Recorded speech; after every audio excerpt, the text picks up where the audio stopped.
네, 차와 이야기가 있는 오전의 국악 콘서트 다단 여성국악 실내악단 다스림의 부드럽고 세련된 연주로 그 문을 활짝 열었습니다. 여러분 안녕하세요. 다람쥐기 이유경입니다.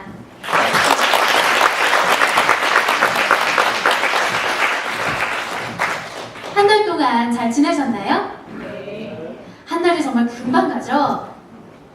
저는 얼마 전에 대청소를 했습니다. 또 어제 오늘 비가 내려서 뭔가가 싹 씻겨 나가는 기분인데요. 친정집에 이사를 하는 바람에 엄마의 등살에 버티고 버티다가 정리를 하는데 정말 온갖 것들이 나오더라고요. 뭐 어렸을 때 적었던 일기장, 받아쓰기장, 또 자랑을 좀 하자면 100점 맞았던 시험지도 진짜 많더라고요. 그래도 가장 많은 건 편지와 쪽지였습니다. 정리를 하다 말고 주저앉아서 그것들을 읽어보는데 내용이 참 뻔합니다. 사이좋게 지내자, 친하게 지내자, 사랑해, 나 너가 좋아. 얼마나 솔직하고 직설적인 표현인가요? 그 시절의 저를 지금의 제가 보는데 정말 귀엽더라고요. 이제는 좀 버려야지 하고 정리를 시작했는데 다시 고스란히 모아뒀습니다. 오랜만에 보물을 발견한 것 같아서 정말 행복했어요. 여러분들에게도 이런 보물들이 하나씩은 있을 것 같은데요. 여러분들의 보물에는 어떤 추억이 담겨져 있는지 정말 궁금합니다. 제가 오늘 이 이야기를 왜 했냐면요. 오늘 모실 우리의 이야기 손님이요. 바로 이 보물 추억 한 페이지를 장식할 분이기 때문입니다. 수필 질환지기로 꿈꾸마의 저자이자 영원한 시인 유원진 선생님을 무대 위로 모시겠습니다. 네, 선생님 먼저 오늘 온 관객분들에게 인사 부탁드리겠습니다. 네, 저는 그 질환지교의 필자 유한진이고 시인 유한진이고 여기 오면서 가슴이 두근거렸습니다. 왜냐하면 제가 남원의 장모입니다. 제 딸이 남원의 총각하고 결혼해서 제가 서동댁에 온 것 같은 그런 기분입니다. 물론 가까이 제 곁에 살고는 있지만은 제가 사회복을 해서 내가 오늘 자네 마을에 가네. 그래서 내가 남원의 장모라는 것이 여기 오니까 더 실감이 나고 좋습니다. 유서 깊고 참 아름다운 사랑의 전설이 전해지는 그런 창작의 이 그 고장에서 예술의 향기가 항상 풍기는 데서 춘향가에서 잤어요. 제가요. 너무 그 한옥에서 자본 지가 몇십 년 만인 것 같고 참 좋습니다. 저는 또 본관이 전주예요. 전주 뉴스인데 호랑이 등에 업혀가지고 어머니는 묘자리를 보러 다니다가 호랑이 등에 업혀가지고 호랑이가 내려놓은 것이 안동 범바위 골이었어요. 그래서 거기에 가서 우리 조상들이 그 세거를 하다가 저는 13살 초등학교 졸업을 하고 이제 고향을 떠나서 고향을 잘 모르고 지금 또 입맛댐 속에 수몰이 돼서 고향이 없어졌습니다. 실향민 그런 셈이죠. 예, 그래서 서울에 오래 살고 있으니까 근데 이제 오래 살고 있어도 한 동네에 40년 넘게 살고 있는데도 고향 같지가 않아요. 그냥 그렇다고 이사 가고 싶지도 않은데 여기 오니까 내가 서돈댁 마을로 이사를 올까. 근데 서돈댁은 또 여기에 살고 있지 않습니다. 우리 그 현대인들이 이렇게 노마드처럼 네. 유목민처럼 이렇게 떠돌리면서 사는. 그런데 여기 계신 분들 참 행복하신 줄 아세요. 여기 아침에 산책을 성당에 들러서 잠깐 묵상을 하고 여기 그 강가에 산책을 하는데 강물이 너무 깊고 좋아요. 비가 오고 너무너무 아름다워. 그래서 건물들이 나직나직해서 마음이 너무 이렇게 탁 트이고 좀 이렇게 확 막는 게 없어요. 서울에서는. 여기 전주에서 여기 오시는데도 한 시간이면 된다면서요? 네. 우리는 1시간 거리가 없어요. 보통 아침 출근 1시간 반, 퇴근 1시간 반, 네. 3시간 내지 4시간을 길에서 하루에 보냅니다. 그러니까 사는 게 아닌 것 같아요. 여기 아까 복효근 시인이 오셨는데 저는 복효근 시인이 사람도 좋지만은 시도 참 좋아합니다. 음식점에서 이렇게 그 음식을 담아가지고 배달하는데 쟁반을 이렇게 놓잖아요. 그래서 쟁반 탑 해가지고서는 참 좋은 시를 썼어요. 우리 서민들이 그 음식을 배달하고 또 맛있는 음식을 받아 먹고 음식점을 하고 하는 그게 우리 인생에서 참 중요한 거잖아요. 세상에 먹는 것보다가 더 중요한 게 우리가 어디 있습니까? 먹지 않으면 우리가 못하잖아요. 참 내가 다시 태어나면 음식점을 할까? 요리사가 될까? 그런 생각도 해봤는데 그 아름다운 시인이 다 다녀갔습니다. 저 같은 사람 좋아하지 마시고 우리 복효근 시인 좋아하세요. 아, 선생님 이야기를 듣는데 남원에 대한 애정이 참 묻어나오죠. 너무 와보니까 너무 더 좋아요. 예. 네. 아, 그 전에도 와보신 적이 있나요? 전에는 지나만 갔어요. 아, 그래 왔다가 네. 남원에 추어탕 한번 먹자 하면서 그렇게 갔는데 그것이 수십 년 전이었어요. 예. 아, 근데 어쩜 이렇게 이야기도 잘 해주시는지 수필집의 한 편을 읽고 있는 것 같았어요, 선생님. 아이, 저 같은 할머니를 불러주셔서 너무 감사하고 아, 선생님 요즘은 어떻게 지내고 계세요? 지금은 뭐 이렇게 이제 특강 같은데 이제 다니는데 이제 서울 수도권이 많잖아요. 유색문화센터도 많고 또 문학이 사춘기 때는 우리가 다 문학 청소년이었잖아요. 그러다가 이제 또 나이가 들면은 한 50대 이후가 되면 다 그걸 해보고 싶어해요. 은퇴하시고 난 분들이 다 해보고 싶어해요. 그래서 은퇴하신 분들이 이제 다시 시인이 되거나 소설가가 되거나 수필, 근데 소설은 너무 노동이 되니까 주로 시하고 수필을 쓴다고 해서 이렇게 그룹끼리 모여서 또 그 구청의 문화센터 뭐 이런 데서 그걸 많이 배우시는가 봐요. 아, 의사는 의사대로, 네. 또 화가는 화가대로, 음악가는 음악가대로 살고 나면은 우리 인생이 몇 권의 소설이 되잖아요. 살아난 것이.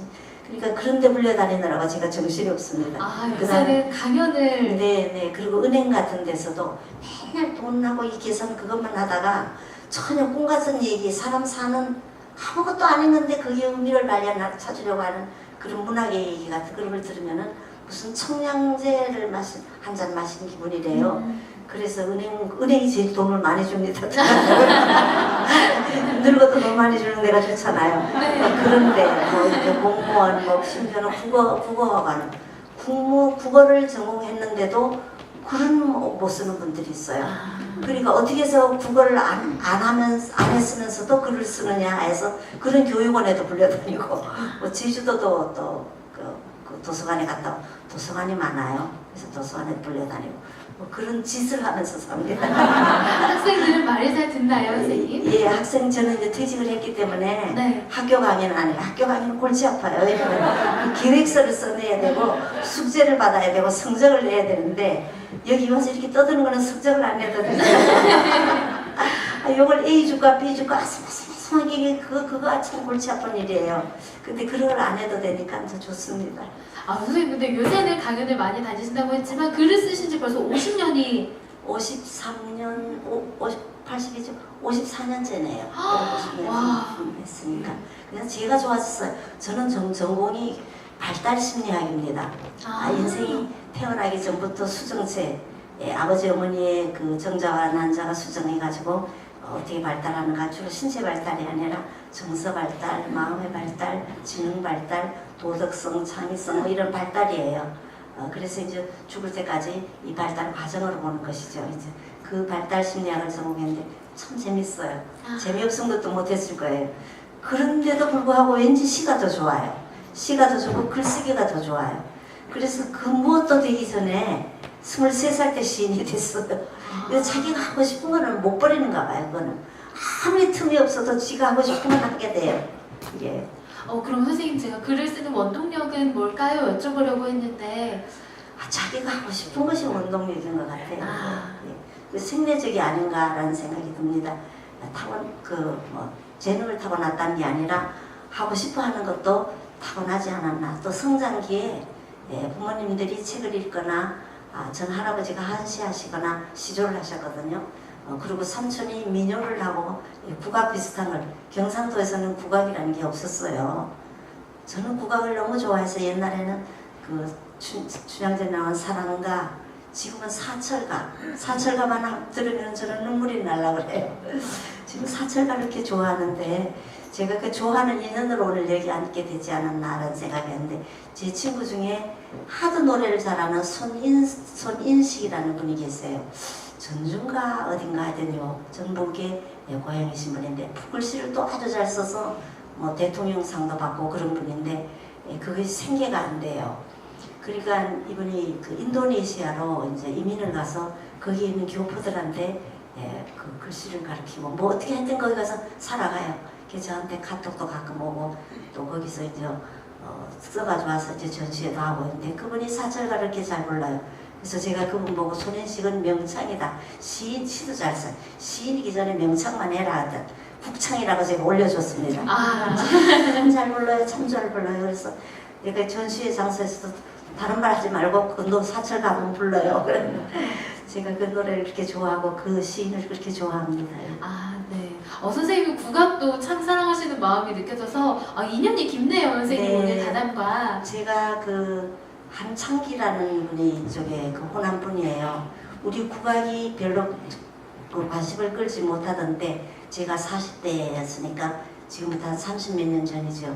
그때 제자 하나가 뿌리 잎은 나무라고 해가지고서는 그분이 출판사를 했는데 돈이 될 책은 안 만들고 이 테이프 레코드판 그 국악 우리 국악의 모든 노래 흥부가서부터 시작해서 다 그것만을 이거 레코드판을 만들었어요.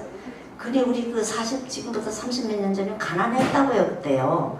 겨우 그냥 집에 우유 하나 배달해서 먹는 집은 괜찮은 집이었어요. 그때가 전두환 정권 때가 하여튼 조금 우리가 깨치려고 하던 그런 때였어요. 그런데 그걸 거금 60만 원을 주고 그걸 샀어요. 60만 원은 제 월급의 한 40%가 됐을 거예요. 근데 얘가 와가지고 선생님 제가 외판원인데요. 이걸 팔아주면은 선생님이 사주시면 제가 내근을 한대요. 여학생이 외판원 하는 걸 어떻게 봐요 제가요. 그래서 그걸 샀어요. 월부로 샀어요. 1년을 월부로 산 적이 있어요. 그걸 제가 국립도서관에다가 기증을 했습니다. 남편이 세상을 떠나고 집에 책이 너무 많아. 책 때문에 집을 움직이지를 못해요. 그래서 그걸 국립도서관에다가 전부 책을 기증을 하면서 그것도 기증을 했어요. 그리고 한가하게 그 틀어놓고 들을 겨를이 없어요. 사는 게 서울 생활이 증승이 사는 것 같아요. 선생님 이야기를 너무 잘해주셔서요. 제가 질문을 드리기도 전에 지금 술술 다 얘기해주셨어요. 오늘 대본이 필요 없을 것 같습니다. 네, 선생님 작품 중에 네. 질환지교를 꿈꾸며가 아무래도 가장 많이 들어보셨을 것 같은데요. 저녁을 먹고 나면 허물없이 찾아가 차 한 잔을 마시고 싶다고 말할 수 있는 친구가 있으면 좋겠다. 이 작품, 이 문장이 참 많이 여기저기 새겨지거든요. 이 질환지교를 꿈꾸며 얽힌 일화가 또 있다면서요? 사실 그거는 도입문인데 글을 쓰자면 시작문인데 그 뒤에 가면은 우리가 돈이나 뭐 명예나 이런 거를 이렇게 탐할 필요도 없고 네. 그걸 미워할 필요도 없고 있는 만큼만 그냥 가지는 만큼만 가지고 살면 된다라는 좋은 기절들이 참 많습니다. 네, 근데 맞아요. 그건 안 하고 앞에 도입문만 그런 것도 있어서 좀 부끄러운데 그때 이제 제가 그 43살 중인데 그 23살에 등단을 하고 20년 동안 무명이에요. 이 문화예술이 여기 음악 국악하시는 분들도 그렇고 글 쓰는 분들도 그렇고 그림 하는 분들도 그렇고 초년에는 다 무명 시절입니다. 그런데 잡지는 없고 잡지는 현대문학하고 문학사상하고 두 밖에 없는데 청탁이 안 와요. 제가 청탁이 안 온다. 근데 서울대 애들은 데모를 얼마나 그냥 목숨 걸어놓고 데모를 하니까 그 아침에 한 8시면 학교에 가 있어야 돼요. 혹시 애들이 다칠까 싶어서. 그리고 저녁 한 10시쯤에나 집에 와요. 근데 그날은 어떻게 데모가 없었는지 저녁에 좀 한 9시쯤인가 집에 와서 막 후둥지둥 이제 그 저녁을 하는 거예요. 애들은 학교에서 와가지고 밥도 굶고 이제 뭐 TV 보고 앉았는데 저녁을 하는데 이제 그 전화가 오기를 내일 아침까지 15매짜리를 빨리 써가지고 갖다 주라고 그래요. 그게 문학사상이었어요.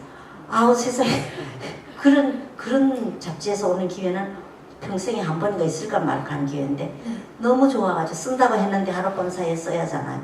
그래서 저녁 10시까지 막 밥을 해가지고서는 온 식구들 빨리빨리 먹이라 하고서 설거지를 막 후닥닥 하고서는 그 다음에 그때부터 이제 12시 되고 나면은 식구들이 이제 자니까 그때서부터가 이제 제 시간이에요. 저는 통행금지 없어진 것이 아주 지금도 싫습니다. 왜냐면 통행금지가 있어야 세상이 고요하다고. 그때 이제 조용히 들으실 수 내 있는데. 시간이니까요. 그래가지고 그때서부터 한 5시나 6시까지 썼을 거예요. 그걸 꼭 들고 앉아가지고 내가 이거 잘 써야 다음에 또 청탁이 오지. 이거 죽을 수가 몇 수만 채워내면은 다음에 청탁이 안 오잖아요. 그러니까 그냥 거기다가 목숨을 걸고 쓴 것 같아요. 그런데 그 글이 지금까지도 팔리고 있어요. 35년 동안 팔리는 책은 글은 그거밖에 없어요. 우리나라에 35년 팔리는 글이 없습니다. 이거는 제가 맹세코 제가 알기에는 없어요. 근데 이게 지금도 팔리고 있어요. 이 출판사가 시한 출판사인데 저는 가난하고 시시한 출판사에다가 그쪽에서 달라고 하면 줘요. 제가 큰 출판사 뭐 더 부자 되라고 제가 밥 한 술 못 해봐야 뭐 그렇잖아요. 그러니까 나를 아쉬워하는 데 가가지고 도와주는 것이 진정한 예수군 정신이고 네. 그리고 또 그 사람도 도와주는 것이니 우리가 돈 몇 푼 도와주는 것도 좋지만은 그것도 도와주는 게 아닌가. 미소 한번 지어주는 것도 큰 불교로 보면 보시고 천주교로 보면은 하나님의 자비를 베푸는 것이 아닌가라는 생각. 아침에도 여기 성당 잠깐 다녀왔습니다만 그래서 이 책의 운명이 이름 없는 출판사로만 이렇게 왔다 갔다 계속 하는데 하여튼 명맥을 이어가면서 글씨 저기 남도에 서예와 그림이 정말 유명한 예향이지만은 병풍하시는 분들이 그 병풍열복 써가지고 전시회도 하고 족자도 하고 뭐 하여튼 그렇게 많이 되고 교과서에 실리고 초등학교 이렇게 우리 앵커 같은 예쁜 미인이 선생님 때문에 내 아들이 너무너무 고생을 해요. 그래서 제가 왜요? 그랬더니 그 선생님 질환지교를 외우느라고 너무너무 힘들어요. 지금도 잘 외우는데요. 그래. 그래서 혹시 자제분이 몇 살이에요? 그랬더니 초등학교 5학년이에요. 그래서 5학년짜리가 내가 43살에 쓴 글을 어떻게 외우냐고 그랬더니 선생님이 강제로 외우게 한대요. 선생님이 강제로. 교과서에 실려 예, 있는 예, 예. 거니까요. 초등학교 교과서는 안 실렸는데 중고등학교 교과서에는 실렸는데 또 이제 우리 학교에 아이들이 재수를 해가지고 서울대학에 들어온 애들이 있어요. 근데 걔들이 뭐라 하냐면 재수학원에서 아침에 가면은 아침에 공부를 시작하기 전에 묵상을 한대요. 네. 묵상을 하는데 이 질환주교를 들려준대요. 마이크에서 그 학원이요. 서울에는 대성학원이나 종로학원 같은 재수학원이요. 대학같이 커요. 그 돈을 많이 벌어서 커요. 거기에 온 학생들 재수한 애들이 재수 3수한 애들이 눈을 감고 앉았으면은 이 질환주교가 마이크에 나온대요. 그래서 그걸 천천히 예쁘게 읽는 걸 듣고 그러고서 마음을 새롭게 해가지고 그날 하루를 시작하는데 자기가 1년간 거기서 재수했는데 선생님 질환주교 덕분에 제가 서울대학에 합격했습니다. 재수 합격했습니다. 그래서 제가 그 아이를 TA로 썼어요. 근데 그 다음번에 TA가 이제 장학금 조금 받고 네. 선생님 조교. 조교인데 개인 조교예요. 네. 시험지 채점도 해주고 책상 정리도 좀 하고 그래. 근데 그런 알고 봤더니 그런 애들이 너무 많더라고. 제가 그 애들을 다 TA를 쓸 수는 없잖아요. 아이 그런 일도 있었습니다. 예. 근데 하룻밤 사이에 이런 글을 쓰시다니 정말 대단한 것 같아요. 그죠?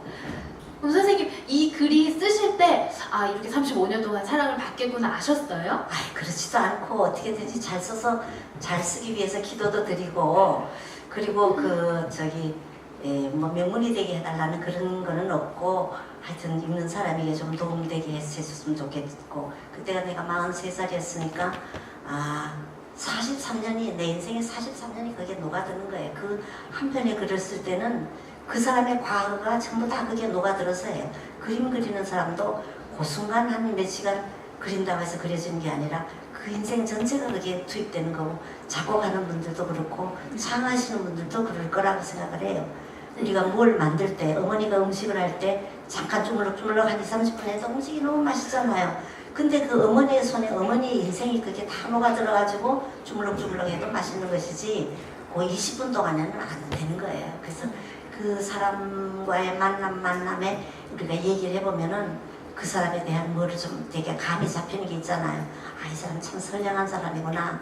고생을 참 많이 한 사람이구나. 그 다음에 참 안쓰럽다. 이런 느낌이 오는 것이 그 사람 인생 전체가 오는 것이기 때문에 그런 게 아닌가라는 생각이 듭니다. 이렇게 늙어가면서 깨닫기만 해요. 실천하는 건 없고 나이가 드니까 정말 이렇게 깨달아서 좀 누구한테나 좀 따뜻하게 하고 좀 위로가 되는 삶을 살았으면 좋겠는데 그렇게 잘 안 돼요. 그래도 지금 43년을 얘기하셨는데 정말 좋은 작품이 나오기까지 선생님도 아까 무명 시절도 얘기하셨고 우여곡절을 겪으셨을 것 같아요. 예. 근데 처음 등단하신 계기가 박목월 시인이라고 제가 들었거든요. 네, 그 목을 제가 중학교 2학년 때, 얘기가 길어진 중학교 2학년 때 시골에서 그 도시 대전으로 나와가지고 이제 들어가기는 잘 들어갔어요. 대전 조정을 들어갔는데 제가 이제 사투리도 쓰고 안동 사투리는 심하지는 않지만 하여튼 사투리 억양이 조금 달라요. 그리고 할아버지는 갓 쓰고 다니고 어머니는 쪽쪽머리고 그러니까 촛대가 줄줄 흐르는 것이죠. 그러니까 뭐 가난하고 그때 이제 변호사 딸도 있고 무슨 양조장 딸도 있고 뭐 국회의원 소실의 딸도 있고 얼마나 세련된 어렸으니까. 선생님 정말 옛날 시절이네요. 소실의 딸 오랜만에 들어봅니다. 그때는 이제 내가 정상 계획에서 국회의원 소실의 딸이라고 하지만은 그때는 국회의원 첩생의 딸 이렇게 얘기했어요. 그게 이제 있고 있어요. 근데 거기에서 이제 조그맣게 끼어가지고 하니까 뭐 공부도 못하고 첫째 못한 것이 수학하고 음악 이걸 제일 못해요. 기초가 없어 이게 악보를 안 배웠으니까 시골에서 없어요. 6.25 전쟁 때 학교도 바닥에 앉아가지고 뭐 선생님이 그냥 선생도 없어서 그랬다니까. 그래서 이제 공부를 못하니까 제가 헌책방에서 책을 빌려봤는데 소원의 시에 진달래라는 그 서울 시조를 빌려봤는데 거기에 산유화라는 시가 있어요. 산에는 꽃 피네 꽃이 피네 가을봄 여름 없이 꽃이 피네 뭐 그렇게 그런 게 나와요. 근데 계절의 순서가 봄 여름 가을이지 가을봄 여름은 아니잖아요. 네. 더군다나 우리 어머니나 할아버지가 얘기하는 것처럼 가을도 아니고 가을. 그러니까 그게 아주 나는 너무 뭐 사투리 아주 주눅이 들었다. 그래서 선생님께 그걸 질문을 했다 그랬더니 선생님이 가만히 생각했거든요. 그야 소리 그렇게 쓰고 싶어서 썼지 뭐. 왜냐면 빠듯빠듯한 애들이 많은데 꾀죄죄한 게 안 가져와서 사투리 억양도 이상하면서 이상한 질문을 하니까 그래 이게. 그 다음번에는 제가 다른 게 질문을 하고 싶었어요. 산이라는 시가 서울의 시에 있는데 산새도 오리나무 위에서 운다 산새는 왜 우노 심해산골 영 넘어가려고 그래서 울지. 눈은 내리네 와서 덮이네 오늘도 7, 80리 돌아서 60리를 가기도 했어. 불기불기 다시 불기 산수갑산에 다시 불기인데 산새도 왜 도라고 했느냐. 그러면 물새도 집새도 텃새도 까마귀도 다 전부 다 그게 아니냐. 그 다음에 그 왜 오리나무 위에서 온다. 제가 산골에서 자라서 오리나무를 알거든요. 우리 동네 오리나무는 산골은 꾀죄죄해요. 떡갈나무나 이게 전나무 같은 조금 나무에서 우리 집에 오리나무에서 온다. 그걸 물으려고 하는 걸 못 물었어요. 선생님이 망신을 줘가지고. 그 애들이 1, 2, 3학년 문예반 시간이 1, 2, 3학년 아이들인데 거기서 내가 완전히 우스갯거리가 돼버린 거예요. 그래가지고 너무 그게 분해가지고 그 다음번에 이제 옛날에는 수도를 틀면 수도에다 입을 이렇게 대고 물을 마셨어요. 네. 마시고 그걸 가슴을 막 새긴다 하면서 두고 봐라 내가 막 시인이 돼서 내 앞에 나타날 것이다. 복수가 왜 그런 그게 복수인 줄 알았어. 복수하는 건 줄 알았어요. 근데 그때는 선생님들이 그 제대로 교사 자격증을 가지고 선생님 하신 분은 가정과 선생 하나뿐이고 군대 남자분들은 군대 잡으러 오면은 지방으로 도망가가지고 숨어서 그 사이에 노는 사이에 잠깐 선생하다가 또 잡으러 오면 도망가거나 붙잡혀서 이제 군대 입대하거나 그러던 때 시절이었으니까 임시 선생님이셨나 봐요. 그러니까 항상 불안증이 있고 이제 그래서 아마 그랬지 않나라고 이제 제가 나이가 들면서 이해를 했는데 그러고서 글을 썼어요. 그리고 이제 해저 이말이라는 영화를 보고 단체 관람하는 영화를 보고 바다라는 시를 써서 교지에 냈습니다. 근데 고등학교 들어가면서 공부를 좀 잘했어요. 암기를 잘하니까, 외우는 걸 잘하니까. 그러면서 글 따위 거는 안 쓰고, 이제 우리 아버지 세장가를 보낸다 해서 이제 아들이 없다고 해가지고, 우리 할아버지가 아버지를 이제 처녀장가를 보내서 애를 옛날 지금도 마찬가지지만 애를 많이 낳아야 그 집이 번창하는 집이에요. 아들을 낳게 해야 되는 거예요. 그게 할아버지와 아버지의 절대 절명이었어요. 그래서 친척들을 불러 올려가지고 전부 그 문중에 허락을 받아가지고 우리 외가에다 통보를 한 거예요. 우리 아버지를 세장가 보낸다 했더니 우리 외할아버지가 덜컥 거기에 동의를 하신 거예요. 선생님 진짜 옛날 시절 얘기네요. 엄마 팔자가 뭐가 되겠어요? 그러니까 엄마는 막 만나면 죽을 지경이 된 거죠. 네. 그런 분노 때문에 내가 할아버지와 아버지를 밟아버리고 싶은 거예요. 근데 신문에 봤더니 황윤섭 판사라고 우리나라 최초의 여자 판사가 있더라고요. 네. 그분이 죽었는데 감기약을 너무 과용해서 죽었느냐 아니면 남편이 의도적으로 암살을 살해를 했느냐 그거 가지고 막 이렇게 떠들어요. 여자도 판사가 되는구나. 나도 판사가 되는지 해야겠다라는 생각을 하면서 공부를 아주 열심히 했습니다. 그래서 잘했는데 나중에 봤더니 뭐 서울법대 가기는 글렀어요. 제 성적이 시골에서 잘한다 해가지고 그건 아니에요. 그리고 옛날에 뭐 재수나 과외나 뭐 이런 것도 모르고 그래서 할 수 없이 들어가면은 교장 국민학교 교장을 시켜준다더라. 그리고 등록금이 없다더라. 라고 해서 서울대학교 사범대학을 들어갔습니다. 근데 이제 그렇게 초라하게 되니까 1학년 때 군사혁명이 일어났어요. 그래서 학교에서 교문에 이제 군인들이 총을 들고 학교에 학생들이 일로 못 들어가게 했어요. 박정희 지나가면은 막 대학생들이 돌 던지고 막 그래가지고 군인들이 도서관이고 뭐 학교가 완전히 폐쇄되고 우리 대학을 없애버린다. 대학을 없애버려요. 사범대학을 물리대 통합이 돼가지고 사범대학을 없애버린대. 그리고 학생들이 운동을 하거나 거기에 반대하는 교수들은 전부 수배 이것이 벽보에 붙었어요. 붙잡는 수배령이 내렸어요.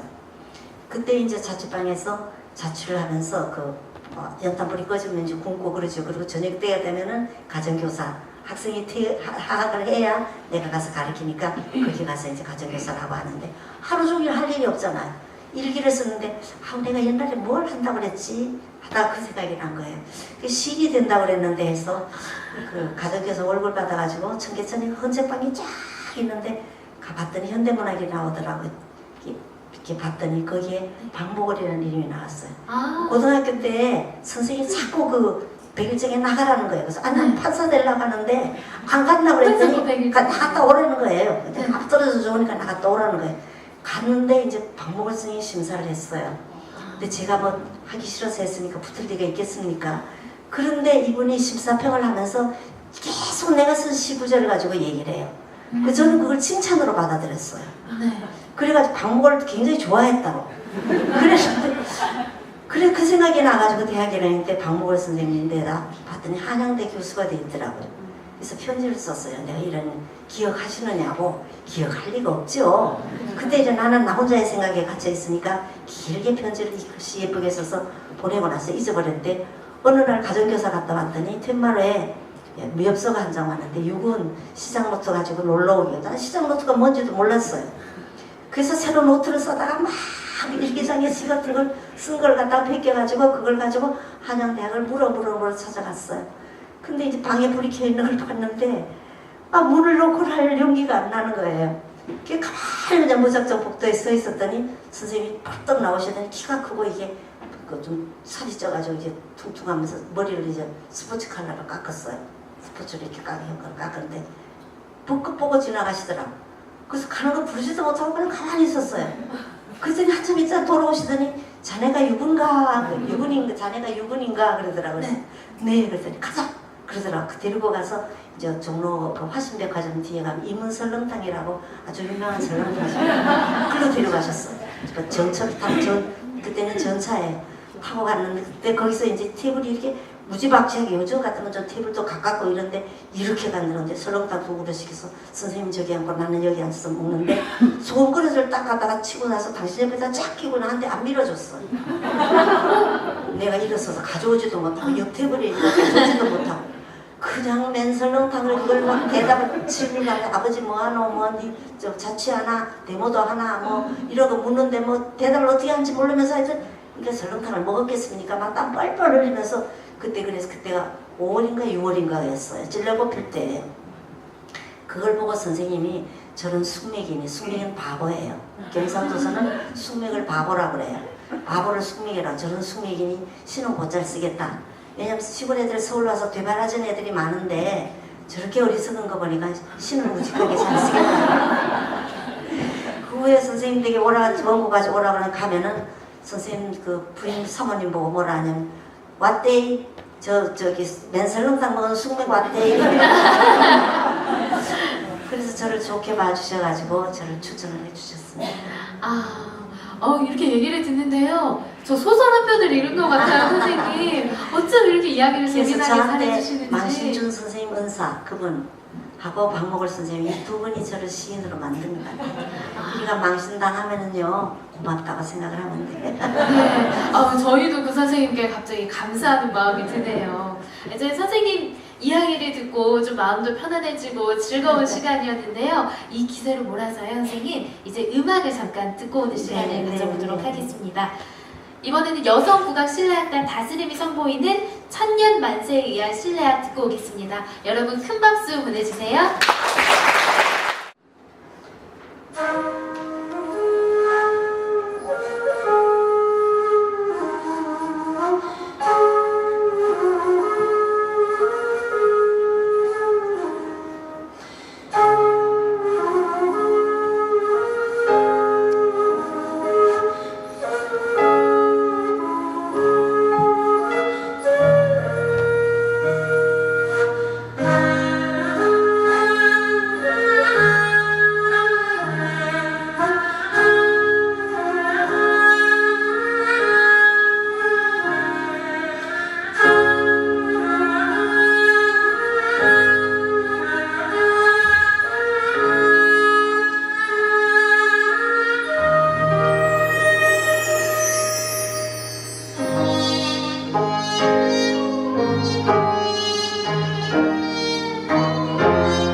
이야기를 하셨는데요. 제가 또 어제 질환치료를 꿈꾸며를 또 잠을 설치면서 막 읽었거든요, 선생님. 감사합니다. 네.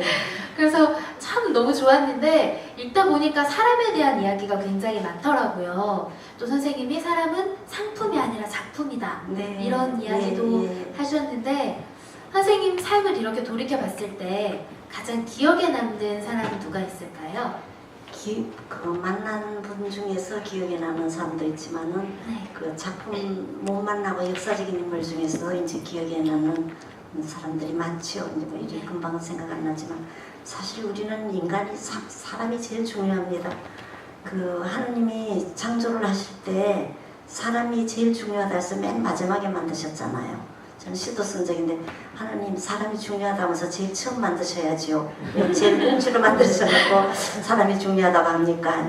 제가 그걸 가지고 묵상을 하다가 생각을 했어요. 사람을 너는 애 낳을 때 기저귀나 포대기나 우유병이나 준비 안 하고 길가에 가다 아무데나 낳느냐 이런 얘기를 하시는 것 같아요. 땅을 만드시고 하늘을 만드시고 과일나무도 만드시고 먹을 거 다 만들고 빛과 태양과 어둠을 다 만들고 난 다음에 완전하게 준비를 하고 맨 마지막으로 작품이나 인간을 만드신 거예요. 사람을요. 사람이 제일 중요하기 때문에 또 그보다 더 늦게 만드신 분이 누구예요? 여자잖아요. 여자가 남자보다 더 중요해요. 남자 선생님들 죄송합니다만 여자를 애를 낳아야 되기 때문에 가장 중요하기 때문에 최신 작품으로 진흙으로 만든 게 아니라 뼈다구로 만들었어요. 가장 중요한 것은 맨 마지막에 만듭니다. 우리가 모든 준비를 다 하고 나서 만드는 거를 예술에서는 마스터피스라고 하잖아요. 걸작품이라고 하잖아요. 네. 마스터피스를 만들고 냈을 때 그 사람은 마스터가 되는 거예요. 최고의 거장이 되는 겁니다. 레오나르도 다빈치라든지 미켈란젤로 같은 그런 거장이 되는 거예요. 이게. 그러니까 우리 인간은 그냥 찍어내는 기계로 찍어내는 걸 하나님이 그렇게 만드신 거 아니에요.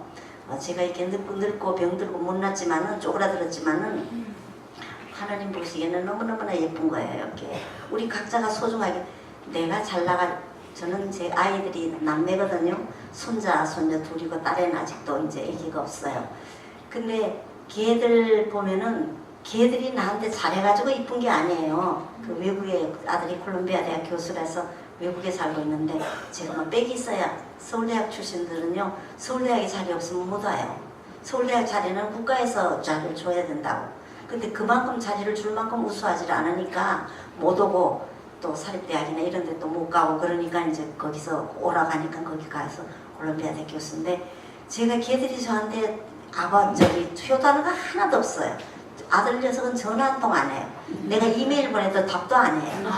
그리고 올 때 비타민 몇 통밖에 안 나가지고 와요. 근데 저는 있는 거 없는 거 막 연금 받아가지고 절약을 하고 모아뒀다가 얘들이 올 때 되면 다 한국에 가서 한국 돈 쓰라고 돈 주고 그런다고요.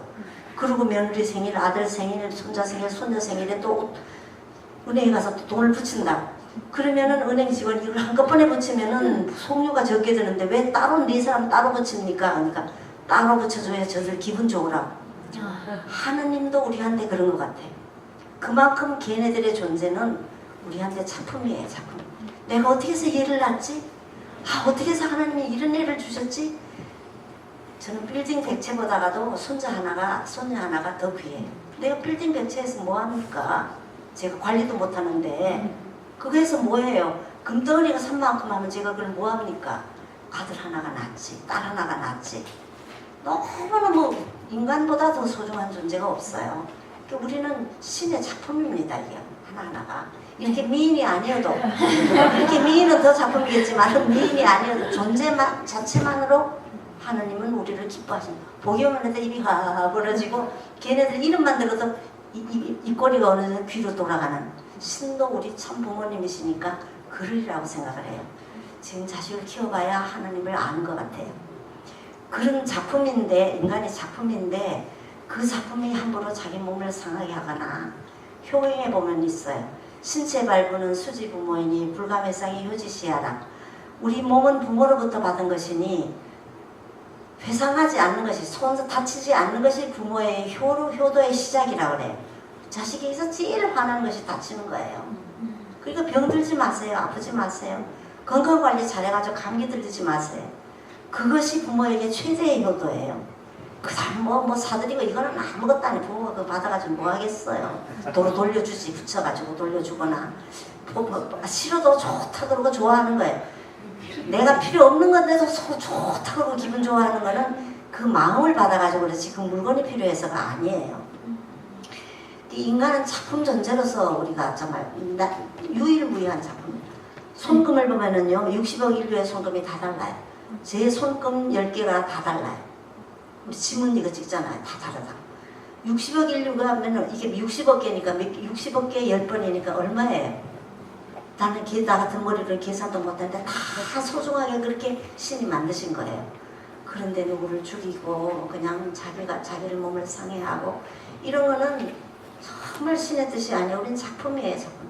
내가 막 화나고 막 마음대로 하고 저녁 안 먹고 자고 막 그러라도 하나님 얼마나 마음 아파하실까. 내가 먹기 싫어도 조금 먹고 기분 좋게 사는 거를 하나님은 원하실 건데 하나님이 만든 작품을 내가 아무렇게나 이렇게 굴러 발길로 쳐버리면 어떡하나. 그게 하나님 마음을 아는 것 같아요. 부모의 마음을 아는 사람은요 저녁 굶고 주무시지 마세요. 아무거나 잡수지 마세요. 남자분들은 술 많이 잡수지 마세요. 우리 남편 술 너무 많이 마셔가지고 콩팥 다물어 죽었어요. 그러니까 그렇게 몸을 상할 정도로 너무 그렇게 기분 내키는 대로 그렇게 마시지 마세요. 물론 올해 나이 많아서 죽었지만은 그게 병이 쌓여가지고 술을 워낙 좋아하니까 또 우리 세대는 역사가 기부했잖아요. 우리나라가 참 힘들게 살았잖아요. 뭐 부모로부터 땡전 한 번 받은 거 없이 뭐 정말 너무너무 힘들었잖아요. 그러니까 술 안 마시고 못 견디죠. 그래서 마셨겠지만 그때는 어리석어서 술이 그렇게 몸에 나쁜 것도 모르고 좋은 술도 못 마시고 제일 싸구려 뭐 양재물탄 막걸리 이런 것도 마시고 우리 저희 세대 때는 대학생들이 학생증 맡기고 양재물탄 막걸리 뭐 마시고 이렇게 퍼마시는 거 그런 거 마시고 그랬어요. 전 상상이 안 돼요, 선생님. 상상이 안 돼요. 그게 그때는 배를 채워 배가 부르는 것이 그게 소원이고 그랬으니 전쟁 후에 그랬으니까 뭐 그만큼 사는 것도 잘 사는 것이죠. 오래 살게 하시는 것이지만은 자기 몸을 함부로 안 부르시는 것이 하나님께 효도한 거예요. 저기 교회 나가시거나 성당 나가시거나 부처님 믿으시거나 관계없이 내 몸을 소중하게 여기는 것이 제일 가는 효도예요. 부모님께 효도하는 거고 눈에 안 보이는 부모님께 효도하는 거고 그리고 아이들에게도 그렇게 가르치고 하는 것이 제일 좋아요. 네. 우리가 그런 당연한 글을 쓰면은 당연하게 읽어버리지 왜 감동을 안 받더라고요. 그래서 참 사람이 사람답게 산다는 것이 이름이 신문에 오른 일이고 저도 뭐 지란지 교육이고 외국대학에서 번역해가지고 교과서 외국대학에서 아시아 한국문학 그 교과서에 많이 실렸거든요. 그렇게 했지만 그것이 나한테 무슨 이득이에요. 그게 아무 이득이 없죠. 그것이. 그러나 내 몸이 건강해가지고 내가 이제 깨닫는 거 우리가 불안포기도 이거 신의 창조물인데 하고 아이들에게 그렇게 가르치고 저는 시골에서 자라서 꽃 이쁜 거 뚝뚝 따고 막 그랬어요. 산에 가서 새집 있으면 새집 가져와 버리고 그런다. 우리 집 새가 가져온 집이 새가 집에 돌아왔을 때 집이 없어졌으면 얼마나 기가 막히겠어. 내가 우리 집 앞에 뭐가 하나 있는데 새집이 2개가 있었어. 근데 정원사가 우리 연립주택이거든요. 정원사가 새집을 2개를 없애버렸어요. 나무 가지를 자르면서 내가 막 항의를 했더니 아줌마가 다 있다고 말이야. 그까짓 거 없었냐. 그래서 내가 아저씨가 집에 갔는데 집이 없어졌으면 아버지 어떻게 하겠어요. 걔네들도 집에 아니에요. 막 대들 싸웠어요. 그게. 우리가 한 목숨에 그런 거를 생각하지 못하고 살아. 참 그거는 참새 한 마리도 정말 하나님의 작품입니다. 걔네들에게도 부모가 있고 걔네들에게도 자식이 있어요. 어느 날 부모가 집에 나가서 안 돌아와 봐요. 얼마나 기가 막히겠어요. 우리 부모도 치매 걸려가지고 안 돌아온 사람들이 많아요. 막 전화하고 그러는데 얼마나 기가 막히겠어요. 우리 하나하나가 다 작품이니까 다 이쁘게 생겼어요. 다 특징 있게. 그렇게 뭐 밉다 함부로 저는 성형하고 그러지 맙시다. 멋지지 맙시다. 하나님 못 알아볼까 싶어서. 인간이 최고의 작품이에요. 사람이 있어야지 빌딩 백채면 뭐예요? 사람이 있어야지. 집에는 사람이 있어야 돼. 제가 혼자 살면서 제가 보니 내가 아이를 2밖에 안 낳은 것이 너무너무 후회가 돼. 지금 더 낳을 수 있는 분 더 낳으세요. 이야기를 들으면서요. 일단은 건강하셔야 되고요. 예, 예. 저는 그 선생님 이 질환지교를 꿈꾸며 읽으면서 황진이 얘기, 예, 또 예. 김수로 왕과 네. 허왕후 얘기 예. 들으면서 여성을 사랑하시는구나를 느꼈지만 제가 정말 최신 마스터피스라는 생각이 들어가지고 참 자부심을 느낍니다. 그럼 선생님의 진짜 작품 시에 네. 대해서 또 선생님은 영원한 시인이고 싶다라고 이야기를 하셨는데 선생님에게 시는 어떤 의미일까요?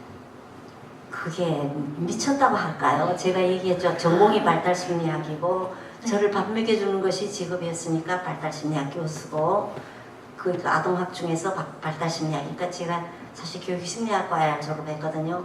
근데 발달심리학이기 때문에 가정대학 아동학 쪽에서 나를 오라고 해가지고 제가 갔어요.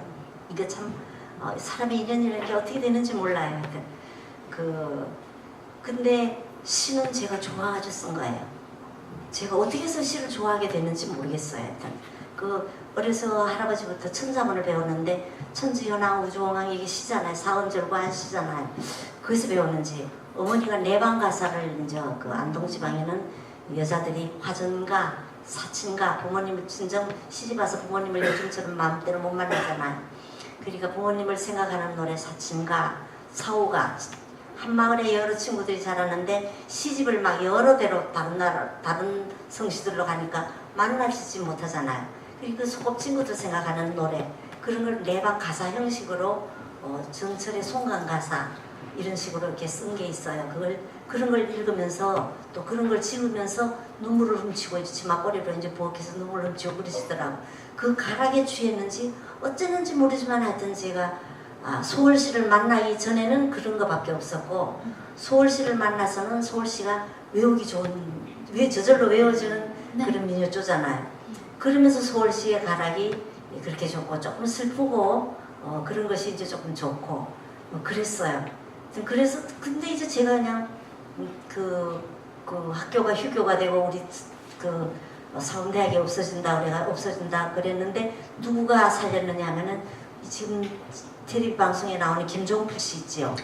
얼마 전에 그분이 중앙정보부장을 했어요. 그때 박정희 군사혁명정부 당시에 중앙정보부장을 했는데 교육부 장관 지금 옛날에 문교부 장관이었는데 물리대 아이들이 취직이 사범대학 학생들 때문에 교사로 취직이 안 된다 그래서 사범대학을 싹 없애버리고 물리대로 편입을 했어요. 그랬을 때 사범대학에 있는 김종필 씨 동기들이 중앙정보부장을 찾아가가지고 자네 모교가 없어지게 됐네. 이렇게 군사정권이 이런 짓을 해가지고 인심을 잃고 이런 식으로 한다고. 선생은 아무나 시험 봐가지고 선생 되는 게 아니라 4년 동안 선생은 어떻게 해야 한다는 걸 4년 동안 키워서 선생을 해야 이 나라가 바로 서지. 아무나 안다고 해가지고 선생이 되는 게 아닐세. 하고 협박을 했는지 애원을 했는지 뭐라고 했는지 해서 그 정보부장 지금 김종필 씨의 힘으로 사범대학이 다시 생겼어요. 이게 부활이 됐다라는 거 하는 것이죠. 그랬던 그런 난세였습니다. 그래서 그런 난세를 살아온 사람들은 또 난세를 살아온 사람들대로의 강한 또 유전자가 생겨요. 고생을 많이 한 사람이 이게 잘 극복을 하잖아요. 몸은 약하지만 잘 극복을 하고 호화스럽게 온실에서 자란 사람은 그대로 또 허약하듯이 우리 세대 사람들이 정신력은 좀 강해요. 근데 이제 건강한 말이 아니죠. 못 먹고 자라고 영양이란 개념도 없었고 이제 근데 하여튼 그러면서 이제 억울했던 거 우리 글이라는 것은 좋은 행복한 사람은 글을 못 써요. 좀 억울하고 분하고 네. 잘못 살았다 싶고 후회가 많고 그런 사람들이 예술을 합니다.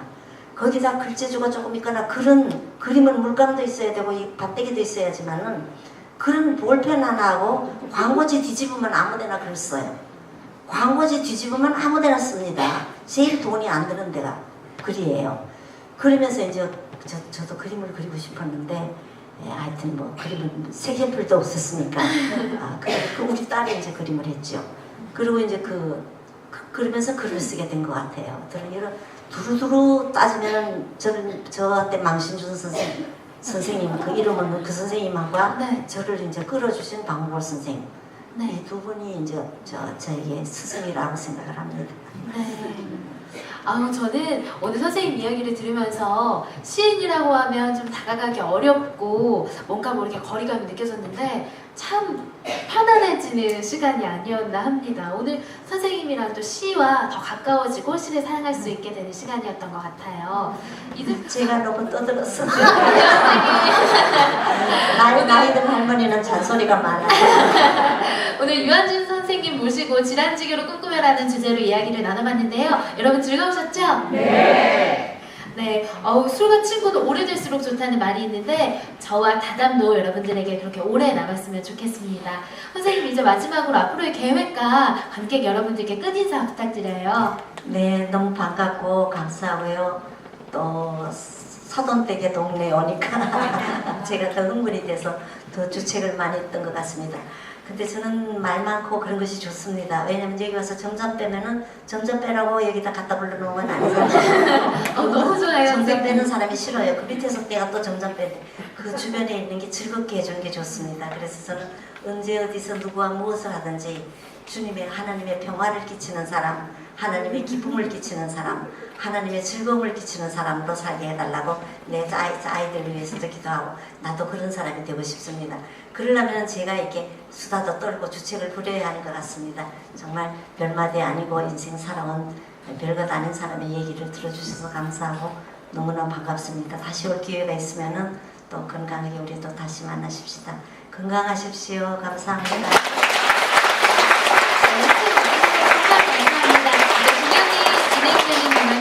자리에 앉아서 함께 음악을 즐겨주시면 됩니다.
네, 이번에는 방금 들으신 가을사랑 곡을 쓰신 여성국악 실내악단 다스림의 유은선 예술감독님을 무대 위로 모셔서 이야기를 나눠보도록 하겠습니다. 감독님 올라와 주세요. 박수 부탁드릴게요. 네,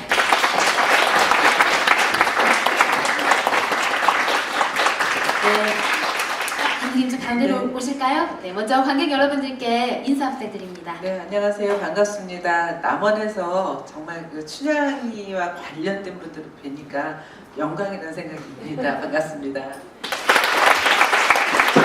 지금 뒤에 무대를 꽉 채운 연주자 네. 분들 또 소리꾼 분도 계셨는데 소개를 좀 부탁드릴게요. 소리꾼은 남원에서 활동하시는 분이었고요. 저희는 이제 서울에서 왔습니다. 어저께 내려왔는데 내려오는 길이 너무 아름다워서 정말 기대를 많이 하고 왔고, 그래서 다들 그 남원의 그 아주 좋은 그 전기를 받아서 얼굴이 더 예쁜 저희 단원을 소개해드리겠습니다. 이쪽 그 가야금을 맡고 있는 김혜빈 씨예요. 25살. 저 뒤에는 이제 건반인데 저 악기는 그 국악기는 아닌데요. 이렇게 창작곡 연주를 할 때 이렇게 베이스를 좀 더 보강하기 위해서 전자 피아노 신디사이저라고 하는 악기를 맡고 있고, 또 첫 번째 들었던 음악, 또 두 번째 들었던 음악을 작곡한 김청림 씨입니다. 그리고 생황이라는 악기, 아까 처음 아마 보신 분도 계실 텐데, 생황이라는 악기, 그리고 대금이라는 악기를 함께 연주하는 유소연 씨입니다. 그리고 피리도 연주하고 있다가 보면 태평소라는 악기도 연주를 할 거예요. 이세미 씨. 볼을 갖다가 바람을 불어넣으시는데 네. 굉장히 귀여우시더라고요. 특별히 마음에 드셨군요. 네. 자, 그리고 타악기 연주하고 있는 주지영 씨요. 그리고 이제 가운데 계신 분이 해금이라는 악기 연주하고요. 다스름 전체의 그 대표를 맡고 있는 신나영 씨입니다. 다스름은 1990년도에 제가 만들었어요. 90년 1월 12일에 만들어서 20년 동안은 제가 대표를 하다가 다른 분에게 이제 대표를 넘겨줬다가 지금 신나영 씨가 2014년부터 활동해서 저희가 28년 된 단체입니다. 그렇군요. 제가 1990년 1월 4일생이거든요. 네. 저랑 비슷하네요. 예, 그러네요. 네. 반갑습니다. 이렇게 한 분 한 분 소개를 듣다 보니까 춘향이들이 내려온 것 같지 않으세요, 여러분? 신나기보다 좀 더 예쁘지 않을까? 한 분 한 분 너무 곱고 아름답습니다. 네. 연주도 정말 좋고요. 네, 감사합니다. 방금 들은 곡은요, 또 네. 유한진 선생님의 가을사랑에 곡을 붙이신 건데 곡 소개를 좀 부탁드릴게요. 이 음악은요, 2003년도에 그때 막 국악방송이라는 라디오 방송이 생겨났고요. 국악원, 서울에 있는 국립국악원 그 별맞이터라는 공연장이 있었어요. 지금은 풍류사랑방으로 바뀌었는데 그 별맞이터라는 아주 멋진 공간에서 이가을의 사랑노래라는 제목으로 여러 시인의 시와 작곡가들이 곡을 만들어서 발표하는 자리가 있었는데, 그 시 중에 사실 제가 고른 건 아니었고요. 운명적으로 그 시 하나가 딱 남아 있었어요. 남은 이유가 있었던 것 같아요. 시가 너무 어려웠어요, 사실. 그래서 어려워서 이 곡을 어떻게 써야 되는지 정말 막막했는데, 그 당시에 안숙선 명창이 제가 이제 부탁을 드려서 같이 만들었어요. 사실은 선생님이 이 곡은 너무 이제 시가 심오하기 때문에 그냥 단순 선율을 해서는 안 된다 해서 정말 머리를 맞대고 거의 함께 만든 곡이라고 보시면 됩니다. 그래서 약간 민속음악적인 이런 느낌이 중간중간 나오는 부분을 선생님이 도와주셔서 완성된 곡이고, 이번에 이제 유한진 선생님 나오신다 그래서 이 곡을 꼭 선생님 앞에서 그때도 하긴 했는데 네. 좀 더 잘하려고 오늘 준비를 해서 들려드리는데 마음에 드셨는지 모르겠습니다. 선생님 마음에 괜찮았어요? 드셨어요? 네. 너무 좋았다고 하시네요. 이 음악이 음반에도 나와 있어요. 제 작곡집에 나와 있는데 제가 선생님께 음반은 따로 보내드리도록 하겠습니다. 죄송합니다, 못 보내드려서. 선생님 또 좋은 선물 받으실 것 같습니다. 또 28년 동안 이 공연을 해오셨지만 벌써 1000회가 있다고요? 이제는 공연 횟수를 따로 안 세요. 셀 수가 없어요. 예, 너무 네. 많아서 저희가 내일도 네. 오전에 서울 11시에 이제 또 태교음악회를 하고 있고요. 네. 또 이번 6월부터 한 달에 한 번씩 사실 이렇게 단체로 활동을 하다 보면 개개인이 이렇게 도드라지질 않아서 제가 스탠드아웃이라는 이름으로 개인 그 연주자를 좀 돋보이게 하는 연주회를 하고 있습니다. 혹시 남원에서 오시면은요 제가 무료로 입장시켜 드릴 테니까 꼭 오시기. 남원에서 오셨다고 특히 저기 다담에서 오셨다고? 다담에서 네. 오셨다는 분들은 제가 무료로 꼭 입장시켜 드릴 테니까 꼭 오시기 바랍니다. 네, 여러분들 많은 관심과 사랑을 부탁드리겠습니다. 그럼 이야기를 들을수록 앞으로의 연주가 더욱 기대되는데요. 네. 이제 남은 연주곡들도 소개해 주세요. 네, 이번에 들으실 음악은 저희 김청림 씨가 작곡한 요즘 아주 젊은 세대들의 감각이면서 약간 이렇게 왈츠 느낌이 나는 국악곡이라고 보시면 돼요. 데이트 그리고 섀도우 왈츠라는 이제 두 곡은 묶어서 보내드리고 또 한 곡은 오늘 이제 여기 오실 분들이 다들 이제 연세가 웬만하신 분들일 것 같아서 옛날 그 추억을 떠올리는 팝송 러브 이즈 블루라는 곡을 네. 원래 국악기로 그런 곡을 연주하라고 만들어진 않긴 아니지만 특별히 선사해드리고요. 맨 끝에는 저희가 좀 신명난 민요를 주제로 해서 만든 신뱃놀이까지 들려드리겠습니다. 와, 정말 기대가 됩니다. 여러분 큰 박수 보내주시기 바랍니다.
사진과 동영상 촬영이 가능합니다. 예쁘게 담으셔서요. 널리 퍼뜨려 주세요.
네, 차와 이야기가 있는 오전의 국악 콘서트 다담 이제 마칠 시간이 됐습니다. 여러분 즐거운 시간 보내셨나요? 네.